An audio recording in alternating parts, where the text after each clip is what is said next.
వ్రతశాల ఇది నా యేసు నివసించశాల. దేవునికి స్తోత్రములు కలుగునుగాక, దేవునికి మహిమ కలుగునుగాక. పరిశుద్ధ గ్రంథంలో నుండి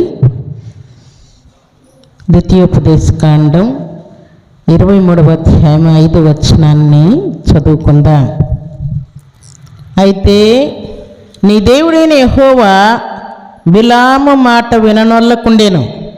నీ దేవుడైన యెహోవా నిన్ను ప్రేమించెను గనుక నీ దేవుడైన యెహోవా నీ నిమిత్తము ఆ శాపమును ఆశీర్వాదముగా చేసెను. దేవుడి శ్రేష్టమైన మాటలు దీవించి ఆశీర్వదించునుగాక.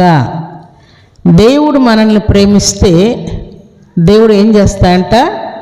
మన ఇంటి మీద, మన పొలం మీద, మన పిల్లల మీద, ఉద్యోగాల మీద, విద్య మీద, గర్భం మీద, బిజినెస్ మీద, పొలాల్లో ఎక్కడైనా శాపము వెంటాడుతూ ఉంటుంది. దేవుడు మనల్ని ప్రేమిస్తున్నాను అని రుజువు చేయటకై మన మీద ప్రేమ చేత మన మీద ఉన్నటువంటి శాపాన్ని కూడా దేవుడు ఏం చేస్తాడంట? ఆశీర్వాదముగా మార్చేస్తాడంట. శాపం మనల్ని ఏం చేస్తూ ఉన్నది? సమస్త కీడులకు, సమస్త నష్టాలకు, సమస్త అవమానాలకు, సమస్త దరిద్రతకు మనల్ని నడిపిస్తూ ఉంటుంది శాపం.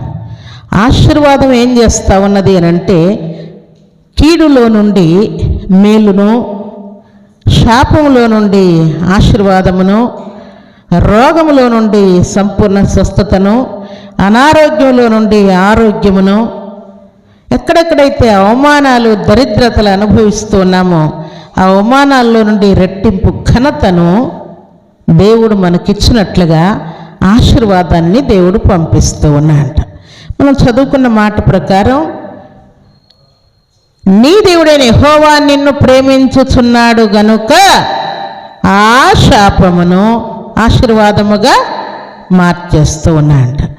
ఎప్పుడు దేవుడు మన మీద ఉన్నటువంటి శాపాన్ని ఆశీర్వాదంగా మారుస్తాడు అంటే పరిశుద్ధ గ్రంథంలో ఒక చక్కని మాట వ్రాయబడి ఉన్నది. శాపం అంతా కూడా మనల్ని మరణం వైపు, నరకం వైపు పంపిస్తూ ఉన్నది. ఆశీర్వాదం అంతా కూడా దేవుని వైపు మళ్ళిస్తూ ఉన్నది. అందుకే ద్వితీయోపదేశకాండం 28వ అధ్యాయం చివరి వచనాల్లో ఒక చక్కని మాట అక్కడ ఆశీర్వాదాలన్నీ అయిపోయి. మొదటి వచనం నుండి నా జ్ఞానుసారంగా నడుచుకున్న వారందరినీ భూమి మీద ఉన్న సమస్త జనముల కంటే ఎక్కువగా హెచ్చిస్తాను అని చివరి 14 వచనాల వరకు దాదాపుగా అన్ని ఆశీర్వాదాలే ఉంటాయి. నువ్వు లోపలికి వస్తే, బయటకు వెళితే, పైరు పంటలు, పశువులు, గొర్రెమేక మందలు, నీ గర్భఫలము, అన్ని విషయంలో నీకు ఆశీర్వాదం కలుగుతుంది. నువ్వు పైవాడగా ఉంటావు, నువ్వు తలగా ఉంటావు, నువ్వు అప్పిస్తావు కానీ అప్పు చేయవు అని చాలా ఆశీర్వాదాలు దేవుడు అక్కడ ఇచ్చాడు ప్రియులారా. అయితే చివరి మాట ఏమంటున్నా అంటే చూడండి, ద్వితీయోపదేశకాండం 28వ అధ్యాయం 14 వచ్చిన లాస్ట్ లైన్లో నువ్వు పైవాడవుగా ఉందువు కానీ క్రిందివాడవు. ఇంకొక మాట, యెహోవా నిన్ను తలగా నియమించును కానీ తోకగా నియమించడు. ఎప్పుడు తోకలైతారు? దేవుని యొక్క ఆశీర్వాదం మన మీద లేనప్పుడు, మనం శాపం వైపు పరిగెత్తుతూ ఉన్నప్పుడు మనం తోకలమైపోతూ ఉంటాం. తలగా ఉండకుండా తోకలముగా అయిపోతూ ఉంటాం. ముందు చేయాల్సినవి వెనక్కి, వెనక్కి చేయాల్సినవి ముందు చేస్తూ ఉంటాం. దేవునికి అన్ని విషయాల్లో వెనక్కి వెళ్ళిపోతూ ఉంటాం, సాతాను విషయాల్లో ముందుకు పోతూ ఉంటాం. ఇదే తోకల పని. దేవుడు ఏమంటున్నాడు? యెహోవా నిన్ను తలగా నియమించను కానీ తోకగా నియమించలేదని దేవుడు ఆజ్ఞాపిస్తున్నాడు. ఎప్పుడు మనం తోకలైతామంటే కింద మాట చూడండి, 15వ వచనం, నేను నేడు నీకు ఆజ్ఞాపించు ఆయన సమస్తమైన ఆజ్ఞలను కట్టడలను నీవు అనుసరించి నడుచుకొనవలెనని నీ దేవుడైన యెహోవా సెలవిచ్చిన మాట వినని ఎడల మన పైన చదువుకున్నవి వినిన ఎడల భూమి మీద ఉన్న సమస్త జనుల కంటే ఎక్కువగా హెచ్చింపబడతావు. 14వ వచనం వచ్చేసరికి నువ్వు తలగా ఉంటావు కానీ తక్కువ పైవాడవు ఉంటావు కానీ క్రింద వాడవుగా ఉండవని దేవుడు అంటూ ఉన్నాడు. 15వ వచనం వచ్చేసరికి, వినని ఎడల ఈ శాపములన్నీ నీకు సంభవించును అంటూ ఉన్నాడు. నా మాట వినకపోతే శాపాలన్నీ నిన్నే చుట్టుముట్టుతాయి అని దేవుడు జ్ఞాపకం చేస్తున్నాడు. సరే, వినకపోతే శాపాలు, వింటే ఆశీర్వాదాలని దేవుడు జ్ఞాపకం చేస్తున్నాడు. సరే, దేవుని సన్నిధిలో దేవుని యొక్క ఆశీర్వాదాన్ని మనం పొందాలని చాలాసార్లు దేవుణ్ణి వేడుకుంటూ ఉంటాం, కొనియాడుతూ ఉంటాం, బ్రతిమలాడుతూ ఉంటాం.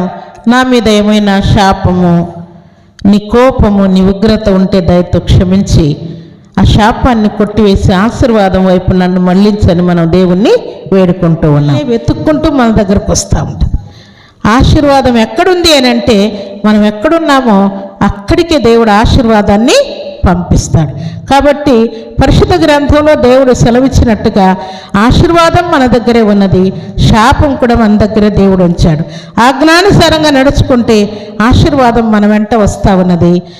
ఆజ్ఞను ధిక్కరిస్తే శాపం వైపు వెళ్ళిపోతున్నాం. కాబట్టి ఈ శుభదినాన సర్వశక్తిమంతుడు అయినటువంటి దేవాతి దేవుని యొక్క ఆశీర్వాదము మనల్ని శాశ్వతమైనటువంటి జీవం వైపు మళ్ళిస్తూ ఉన్నదన్న సత్యాన్ని జ్ఞాపకం తెచ్చుకొని మన జీవితాలు దేవునికి యోగ్యంగా ఉండేటట్టుగా చూసుకోవాలి. కొంతమంది కోసం నేను ప్రార్థన చేసేటప్పుడు దేవుడు నాకు చూపించేది ఏంటంటే, శాపం వాని వెంటే వెళ్తూ ఉన్నది, ఆశీర్వాదం వాని వెంటే వెళ్తూ ఉన్నది అంటూ ఉంటాడు. మరి కొన్నిసార్లు మనుషులను చూడగానే వీడు ఏశావు అంటాడు, వీడు యాకోబు అంటాడు దేవుడు. మరి కొన్నిసార్లు ప్రార్థన చేస్తూ ఉంటే ఈమె మార్తా అంటాడు, ఈమె లోతు భార్య అంటాడు, ఈమె ఉత్తమమైన దాన్ని ఎన్నుకున్నటువంటి మరియా అని అంటూ ఉంటాడు దేవుడు. ఇవన్నీ కూడా ఎవరిని గురించి మాట్లాడుతున్నాడు దేవుడు? మనల్ని గురించే కదా. మనం దేనికి సంబంధించిన వారమో దానిని బట్టి దేవుడు మనకు పేర్లు పెడుతూ ఉంటాడు. ఆ పేరును బట్టి రేపొద్దున దేవుని యొక్క రాకడలో మనము శాశ్వతమైనటువంటి పరలోక రాజ్యంలో ఉంటామో నిత్య నరకంలో ఉంటామో దాన్ని బట్టి మనం తేల్చుకోవచ్చు. కాబట్టి దేవుడు మన కొరకు ఆయన చేసినటువంటి త్యాగాన్ని గుర్తు చేసుకున్న ప్రతిసారి మనం ఆశీర్వాదం వైపు స్థిరపరచబడినట్లుగా దేవుని సన్నిధిలో ప్రార్థన చేస్తూ, ప్రభువా నీకు ఆయాస్కరమైన మార్గం నా యందు ఉన్నదేమో చూడు అని ప్రార్థన చేసుకోవాలి. నీకు వ్యతిరేకంగా నేను ప్రవర్తిస్తున్నానేమో, ఎప్పుడు నువ్వు ప్రవర్తిస్తున్నావో అప్పుడే నువ్వు శాపం వైపు బయలుదేరుతున్నావు. ఎప్పుడు నీ మాటకు నేను తల వంచుతానయ్యా, నీ మాట ప్రకారం ఉంటానయ్యా అని నువ్వు ఎప్పుడు అనుకుంటావో అప్పుడు ఆశీర్వాదం నీ వెంట వస్తూ ఉన్నది.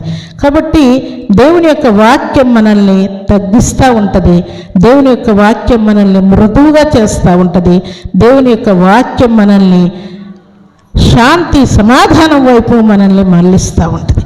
వీటన్నిటిని మన జీవితాల్లో అన్వయించుకొని మనం ముందుకు వెళ్ళాలని ఈ నూతన సంవత్సరంలో శాశ్వతమైనటువంటి ఆశీర్వాదమును, జీవమును మనం పొందాలని పరిశుద్ధాత్మ దేవుడు కోరుకుంటూ ఉన్నాడు.